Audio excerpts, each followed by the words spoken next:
how to add holes into gradients in Affinity Photo to create a window effect in your shapes and gradients. You can see some examples over in the Layers panel. All the designs were created in the same way, via a simple circle and using the Deform filter. Go to the Tools panel, select the Ellipse tool and draw a circle. Go to the Swatches panel and select a gradient. You can also create a gradient. You can find tutorials about that on the Graphic Extras channel.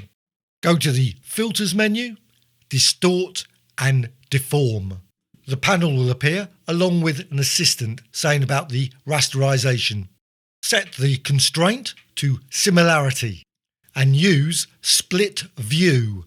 Add some pins or anchor points to the circle. Go to various colours in your circle, add a pin and then drag that and deform the colour.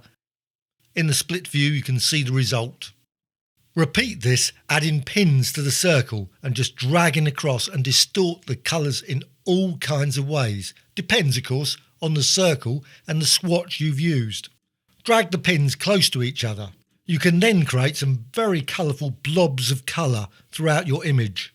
As long as you click on the circle, you will not get any holes in your layer. The split view makes it easier to see where the circle is. As soon as you move away from the circle, even around the edge, click there with a pin and then drag.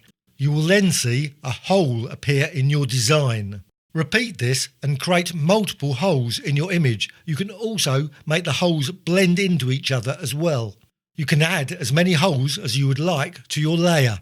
As you approach a hole, both holes will be distorted. You can also absorb the hole, but you can also pull away from the hole.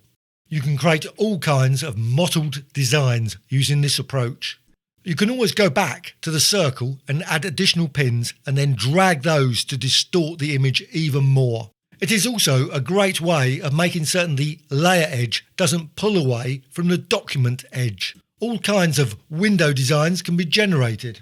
Great for creating a dark dimension, one of those Steve Ditko designs that appeared in the Strange Tales comic back in the day. You don't have to use a gradient. You can always use an image or a pattern design as well, or use it with text.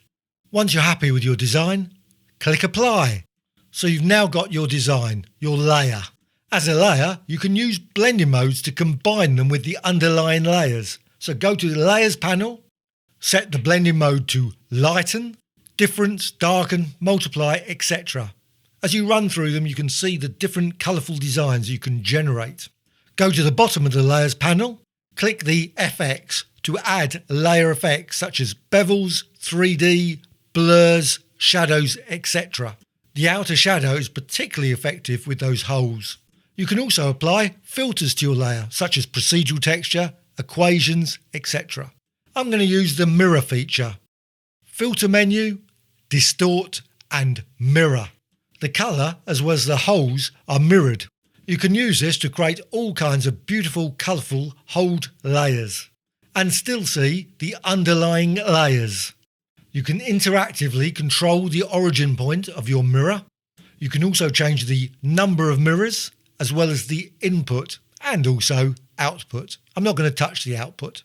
Once you apply, you can always undo if you're not happy with the design. You can continue to experiment with the mirror filter, changing the input as well as the origin and also the number of mirrors. Once you're happy with everything, you can always click Apply. You can still repeat the mirror filter. There is a repeat mirror right at the top of the menu. Sometimes that's effective, other times not. Repeating the mirror can sometimes produce some very complex designs. Sometimes the result is not always great.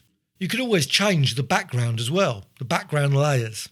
Maybe add some buildings, perhaps some seaside or skyline, up to you. You can also continue to add additional holes to the underlying layers as well.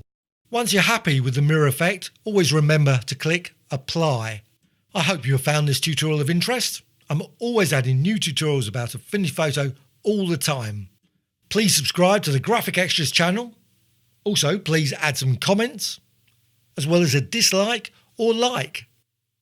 Thank you much.